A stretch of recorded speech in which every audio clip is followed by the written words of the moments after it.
नमस्कार दर्शक बंधु आपण को आम चैनल को स्वागत। आज भिडियोटी समस्त मकर राशि व्यक्ति विशेषों बहुत गुरुत्वपूर्ण रही। आपणकर जदि मकर राशि होता है तेबे यही भिडियोटी को थरे मात्र शेष पर्यंत देखंतु एवं निजर व्यस्त बहुल समय मध्यरु मात्र 10 मिनिट समय आपण निज पाई दियंतु।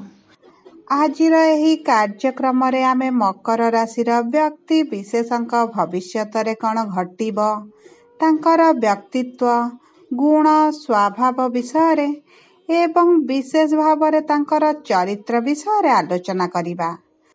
ताले आसंतु आरंभ करिबा आजिर एही कार्यक्रम। जदि आपणकर भी मकर राशि होइथाए एवं आपण भी ईश्वर को आंतरिक भक्ति एवं विश्वास करती तेबे भिडियोटी को लाइक करंतु एवं कमेंट बॉक्स रे जय जगन्नाथ जय माँ लक्ष्मी अवश्य लिखि दियंतु। ता सहित आपणक मन रे जहाँ भी प्रश्न रही जहाँ भी द्वंद्व रही आपण कमेंट बॉक्स रे लिखि जणांतु। आमे आपणक प्रश्नर उत्तर देवा पई यथा संभव प्रयास करिवु। देखंतु विलंब हेले मध्य आपणक प्रश्नर आमे निश्चित उत्तर देबु। ता सहित दर्शक बंधु जानी रखंतु जे आमर एही कार्यक्रमटी आपणकर जन्म राशि बा चंद्र राशि उपर आधारित होईछि। जदि आपण आपणकर जन्म राशि जानी नाहंती एवं निजर नाम राशि को व्यवहार करी समस्त कार्य करूछंती तेबे आपण कमेंट बॉक्स रे निजर जन्म तारीख जन्म समय एवं जन्म स्थान लिखि जणांतु। आमे आपणकर जन्म राशि लग्न नक्षत्र जणाई देबु जहाँ आपणक पई सठिक एवं निर्भुल रहिबो एवं आपण एहाको व्यवहार करी भविष्यत रे जेकोनसी शुभ कार्य बा मांगलिक कार्य करि परिबे। देखंतु मकर राशि हेउची राशि चक्रर 10म राशि एवं एही राशिर स्वामी हेउछंती शनि महाराज जिए कर्म फलदाता एवं न्यायर देवता। शनि देव केबे भूल करंती नाही किंबा भूल करुथिबा लोकंकु केबे क्षमा दियंती नाही। सेही भली मकर राशिर लोक माने मिछ कहिबा किंबा भूल काम करिबा ठारू दूर रे रुहंती एवं जेउ लोक माने एही सब काम करंती सेमानंक ठारू मध्य एमाने दूरता बनाई थांती। जेउ स्थान रे देखिबे झगड़ा कली गंडगोल हेउथिबो सेही स्थान रु एही लोक माने दूरेई रुहंती। देखिबे एही लोक माने जदि कोनोसी परिस्थिति रे कली झगड़ा रे पसी गले सेमाने जथा शीघ्र सेठारु साइड होई एकेला रहिबा को पसंद करंती।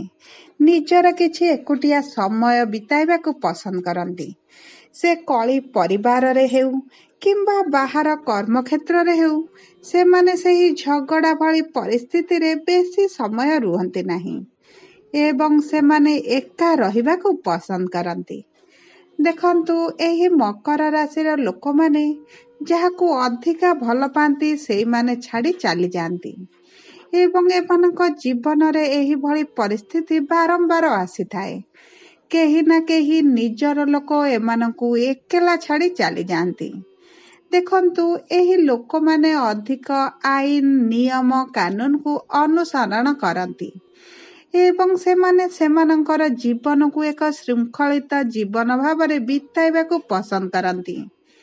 समाज रे निजर मान सम्मान प्रति अधिक सचेतन रही थांती।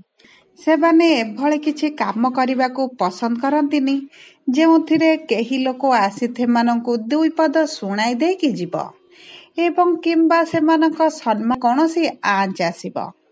देखंतु मकर राशिर लोक मानकर जीव जंतुक प्रति बहुत श्रद्धा एवं दया भाव थाए। एमाने घरे गृहपालित पशु को रखिबा को पसंद करंती। ता सहित देखिबे ही मकर राशिर लोक माने छोट पिला मानक मध्य अधिक भल पांती। छोट पिला मानक सहित अधिक समय अतिबाहित करंती। देखंतु एही मकर राशिर लोक माने निज क्यारियर को नहीं अधिक चिंता करिथांती एवं एही क्यारियर विषय भाभी भाभी तांकर अधिकांश समय एवं सुजोग हाथरू चली जाए। तेणु करी एमाने जेतिकी परिश्रम करी पाठ पढ़ंती सेही अनुसार एमानकु फल मिलेनी କିମ୍ବା ତାଙ୍କ ଯୋଗ୍ୟତା ଅନୁଯାୟୀ କର୍ମକ୍ଷେତ୍ରରେ ଏତେଟା ସୁଫଳ ପାଆନ୍ତି ନାହିଁ।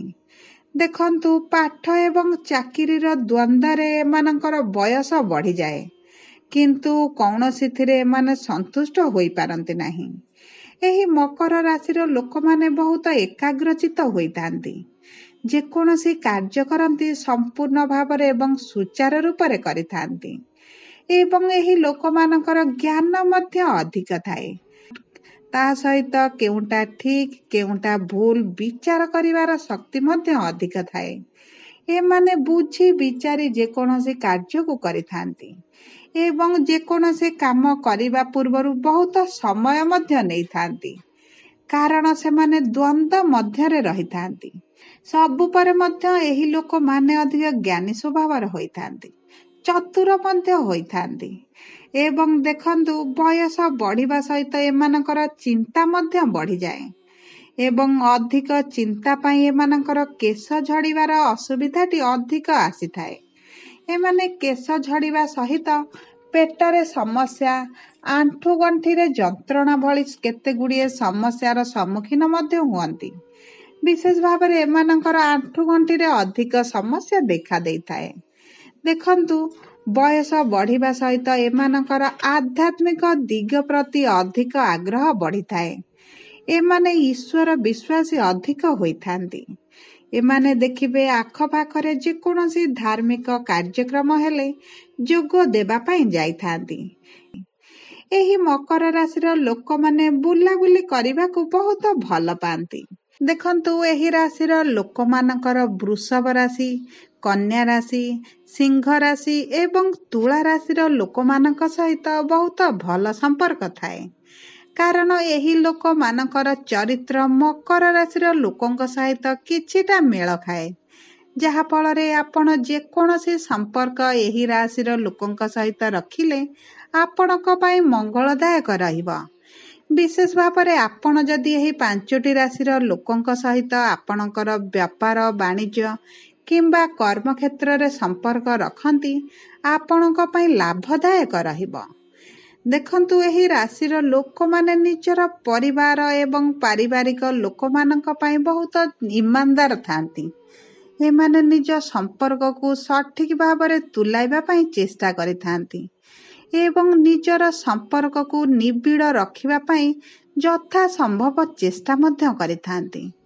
ଦେଖନ୍ତୁ, ଏହିମାନଙ୍କ ପାଇଁ ସେମାନଙ୍କର ପରିବାରର ସଦସ୍ୟଙ୍କର ଭାବନା, ଚିନ୍ତାଧାରା, ରୁଚି ଅରୁଚି ବିଷୟରେ ଅଧିକ ଚିନ୍ତା କରିଥାନ୍ତି। ମକର ରାଶିର ଲୋକମାନେ ବହୁତ ଚିନ୍ତିତ ରୁହନ୍ତି ସତ, କିନ୍ତୁ କେହି ଜଣେ କୌଣସି ଏକ ବ୍ୟକ୍ତିଙ୍କର ସହାୟତାରେ ଏମାନେ ଉନ୍ନତି କରିବା ଆରମ୍ଭ କରନ୍ତି। ବିଶେଷ ଭାବରେ ମକର ରାଶିର ବ୍ୟକ୍ତିବିଶେଷଙ୍କର ଭାଗ୍ୟ 30 ବର୍ଷ ପରେ ବଦଳିଥାଏ ଏବଂ ଏହି 30 ବର୍ଷ ପରେ ସେମାନେ ଉନ୍ନତି କରିବା ଆରମ୍ଭ କରନ୍ତି। ସେମାନଙ୍କ ଜୀବନର ଅଭିଳାଷ ଗୁଡ଼ିକ ଧୀରେ ଧୀରେ ପୂରଣ ହେବା ଆରମ୍ଭ ହୁଏ, କିନ୍ତୁ ଏମାନଙ୍କର ଭାବନା, ଚିନ୍ତାଧାରା ଏବଂ ସମୟ ସହିତ ଏମାନଙ୍କର ପୂରଣ ହେବା ପାଇଁ ଅଧିକ ସମୟ ଲାଗିଥାଏ, କାରଣ ଏମାନଙ୍କ ରାଶିର ସ୍ୱାମୀ ଶନି ହୋଇଥିବାରୁ ଏମାନଙ୍କର କାର୍ଯ୍ୟ ଗୁଡ଼ିକ ପୂରଣ ହେବା ପାଇଁ ବହୁତ ଧୀର ଧୀର ସମୟରେ ହୋଇଥାଏ। ସେଥିପାଇଁ ଏମାନଙ୍କୁ ବିଳମ୍ବରେ ସବୁ ଜିନିଷ ମିଳିଥାଏ। ଏହି ଲୋକମାନଙ୍କର ମୁଣ୍ଡରେ ଯଦି କୌଣସି ଗୋଟିଏ ଜିନିଷ ପଶିଗଲା, ସେହି କାମ ନ ସରିବା ପର୍ଯ୍ୟନ୍ତ ଏମାନେ ଅଲଗା କୌଣସି କଥା ଚିନ୍ତା କରନ୍ତି ନାହିଁ। ସେହି ଗୋଟିଏ କାମକୁ ଶେଷ କରି ସାରିବା ପରେ ଅଲଗା ଗୋଟିଏ କାମକୁ ଆରମ୍ଭ କରନ୍ତି। ଏକାକାଳୀନ ଏମାନେ 5ଟି କଥାରେ ମୁଣ୍ଡ ପୁରାନ୍ତି ନାହିଁ। ତା ସହିତ ଏହି ମକର ରାଶିର ଲୋକମାନେ ବହୁତ ଜିଦ୍ଦି ସ୍ୱଭାବର ହୋଇଥାନ୍ତି। ସେମାନେ ଭାବନ୍ତି ଯେ ମୋ ଚିନ୍ତାଧାରା, ମୋ ନୀତି ନିୟମ ସମସ୍ତେ ମାନନ୍ତୁ, ସମସ୍ତେ ମୋ ଭଳି ଅନୁସରଣ କରନ୍ତୁ, ମୋ ଭଳି ଜୀବନଯାପନ କରନ୍ତୁ। ଏଇଭଳି ଚିନ୍ତାଧାରା ସେମାନଙ୍କ ମନ ଭିତରେ ରହିଥାଏ, କିନ୍ତୁ ଏମାନେ ଯାହା ଥରେ ବୁଝନ୍ତି ସେଇଟା ହିଁ ବୁଝିଥାନ୍ତି। ଏମାନଙ୍କୁ ଲାଗେ ଯେ ସେ ସବୁବେଳେ ଠିକ୍ ଅଛନ୍ତି, ସେମାନଙ୍କର କଥା ଠିକ୍, ସେମାନେ ଯାହା କାମ କରୁଛନ୍ତି ଠିକ୍। ତେଣୁକରି ଏମାନେ ନିଜ ଚିନ୍ତାଧାରାକୁ ଏବଂ ନିଜର ଡିସିସନକୁ ଅନ୍ୟ ଉପରେ ଲଦି ଦିଅନ୍ତି, ଯାହା ଫଳରେ ସମ୍ପର୍କରେ ହେଉ କିମ୍ବା ପରିବାରରେ ହେଉ କିମ୍ବା କର୍ମକ୍ଷେତ୍ରରେ ହେଉ ଛୋଟ ବଡ଼ ମନମାଳିନ କଥା କଟାକଟି ଭଳି ପରିସ୍ଥିତି ଦେଖା ଦେଇଥାଏ। ସବୁ ପରେ ମଧ୍ୟ ମକର ରାଶିର ଲୋକମାନେ ଅଧିକ ଧାର୍ମିକ, ଭାବପ୍ରବଣ ଏବଂ ନରମ ହୃଦୟର ହୋଇଥାନ୍ତି। ସମସ୍ତଙ୍କ ବିଷୟରେ ଚିନ୍ତା କରିଥାନ୍ତି, ସମସ୍ତଙ୍କର କେୟାର କରିଥାନ୍ତି ଏବଂ ସମସ୍ତଙ୍କୁ ଅପାର ଭଲ ପାଇବା ସ୍ନେହ ପ୍ରେମ ଦେଇଥାନ୍ତି। ଭବିଷ୍ୟତରେ ଏହି ଲୋକମାନଙ୍କର ଜୀବନରେ ବଡ଼ ପରିବର୍ତ୍ତନ ଆସିବ। ଏହି ଲୋକମାନଙ୍କର ଜୀବନରେ ଆସୁଥିବା ଦୁଃଖ କଷ୍ଟ କିଛି ମାତ୍ରାରେ କମିଯିବ।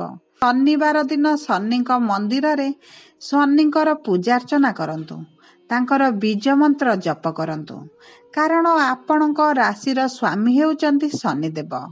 ତାଙ୍କୁ ସନ୍ତୁଷ୍ଟ କରିବା ପାଇଁ ଚେଷ୍ଟା କରନ୍ତୁ। ତା ସହିତ ମଙ୍ଗଳବାର ଦିନ ଏବଂ ଶନିବାର ଦିନ ହନୁମାନ ମନ୍ଦିର ଯାଆନ୍ତୁ, ହନୁମାନଙ୍କର ପୂଜାର୍ଚ୍ଚନା ମଧ୍ୟ କରନ୍ତୁ। ଯଥା ସମ୍ଭବ ଆପଣ ଚେଷ୍ଟା କରନ୍ତୁ ହନୁମାନ ଚାଳିଶାଟି ପ୍ରତିଦିନ ପଢ଼ିବା ପାଇଁ, ଯାହାଫଳରେ ଆପଣଙ୍କର ଜୀବନରେ ଦୁଃଖ କଷ୍ଟ ସବୁ ଦୂର ହୋଇଯିବ। ଆପଣଙ୍କ ଜୀବନର ସମସ୍ୟା ଗୁଡ଼ିକ ଧୀରେ ଧୀରେ କମିବା ଆରମ୍ଭ ହେବ। ଆପଣ ନିଶ୍ଚିତ ଭାବରେ ଆପଣଙ୍କ ଜୀବନରେ ପରିବର୍ତ୍ତନ ଦେଖିବେ। ଯଦି ଆପଣଙ୍କର ମକର ରାଶି ହୋଇଥାଏ, ତାହେଲେ ଆପଣଙ୍କୁ ଏହି ଭିଡ଼ିଓଟି କେତେ ସତ କେତେ ମିଛ ଲାଗିଲା ଆପଣ କମେଣ୍ଟ ବକ୍ସରେ ଜଣାନ୍ତୁ। ଯଦି ଆପଣଙ୍କର ପ୍ରିୟଜନଙ୍କର ମକର ରାଶି ହୋଇଥାଏ, ତାଙ୍କ ସହିତ ଏହି ଭିଡ଼ିଓଟିକୁ ସେୟାର କରନ୍ତୁ ଏବଂ ତାଙ୍କ ଜୀବନକୁ ସହଜ ସରଳ ବନାଇବା ପାଇଁ ଆପଣ ଛୋଟ ପ୍ରୟାସଟିଏ କରନ୍ତୁ। ଯଦି ଆପଣ ପ୍ରଥମ ଥର ଆମ ଚ୍ୟାନେଲକୁ ଆସିଛନ୍ତି, ଚ୍ୟାନେଲଟିକୁ ସବସ୍କ୍ରାଇବ୍ କରନ୍ତୁ, ପାଖରେ ଥିବା ବେଲ୍ ଆଇକନକୁ ପ୍ରେସ୍ କରନ୍ତୁ। ଧନ୍ୟବାଦ।